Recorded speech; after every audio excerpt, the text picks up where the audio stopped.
Our next guests are a Grammy-winning group known for their signature sound. They recently celebrated their 20th anniversary with a new album, which is now nominated for a Grammy for Bluegrass Album of the Year. Welcome to the program, two of the five members, Tammy Rogers and Mike Fleming. It is good to have you guys here, of course, the Steeldrivers. Listen, you guys were here, back in May when this album Outrun came out. And here we are now with a Grammy nomination. We know where you're going to be February 1st. Yes. Exactly. Yes. Does it ever, I mean, listen, this is what, fifth time? You, of course, won with your Muscle Shoals recording.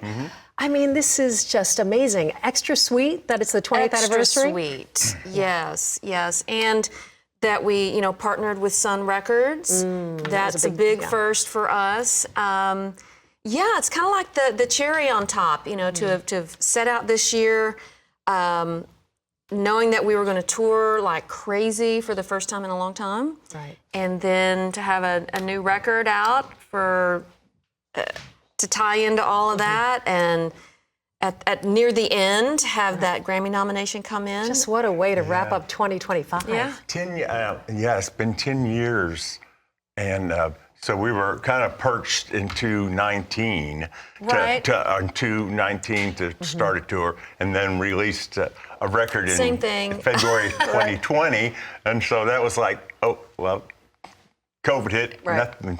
So then it's been a while and for us to jumpstart and get there, but this was like a real full-blown actual tour. Extra sweet, with having the tour. Spend the time out with the people and play music.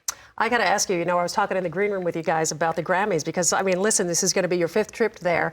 What's it like being there surrounded by all different genres? I listen, no offense to anybody, but I kind of likened it to like that Star Wars scene, when you walk into the bar and they're like, what? Like, I mean, it's just all kinds of walks of life and that. Does it take you back a little bit? I mean, I'm sure you have some great stories. Mike is looking at you like, Well, you had a good story. Well, a couple of them, actually.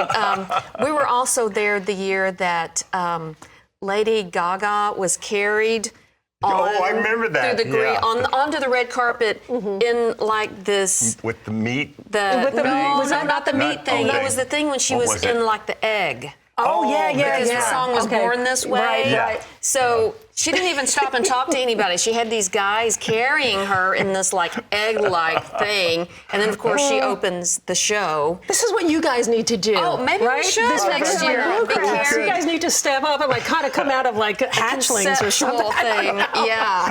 Mike is like, I'm out on that. We got to talk about the tour. How was the tour, by the way? I mean, like you said, getting out there, playing the music off of Outrun. This is something you guys, as always, pour your heart and soul into. I mean, we went all over the country. We spent a lot of time on the West Coast and in the mountains more this year than we ever have.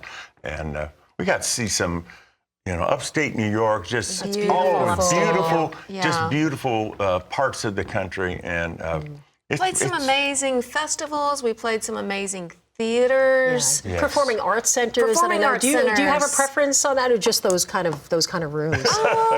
Well, if Richard Bailey was here, he would definitely say we like to play a mix of theaters and theaters. Yeah. We got that, right? He's not here. But I still enjoy playing, some of the big festivals outdoors, when it's a beautiful night or beautiful That's afternoon. how I see you guys, Bluegrass Festival. They just, like we played Merle Fest this past spring for the first time in a long time, and to walk out on that stage and think, that festival's been going on a long time. A lot of, history right there. So that was great. Of course, one of our last dates was at the Ryman. And, with most of us living here in Nashville, that one's right up there, probably in my top three. Right. You have to It always is. There's nothing better. No matter where you go, it's the Ryman. Yeah. And I get chills remembering it. I told the story that night on the stage because I started crying. I had played the solo on Angel of the Night and got a standing ovation in the middle of the show. And I don't think that had ever happened. And I mean, it just stopped me in my tracks, and it took me back to being a teenager, coming on a school trip, stopping at the Ryman when they were just taking people through. Nobody played there because it was literally falling down.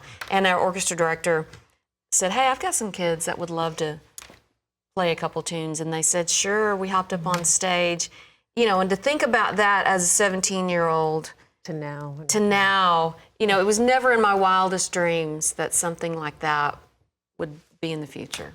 Here you are. I often say you listen to a Steeldrivers album and it is like a master's class in musicianship, songwriting, and vocals. You guys, Thank hands you. down.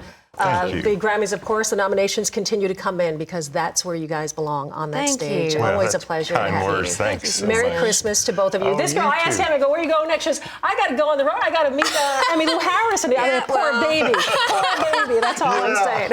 No rest for the wicked, I always say. So. Always a pleasure. Again, congratulations Thank to you, you and the Suzanne. rest of the band as well. Our I love you pleasure. guys being here.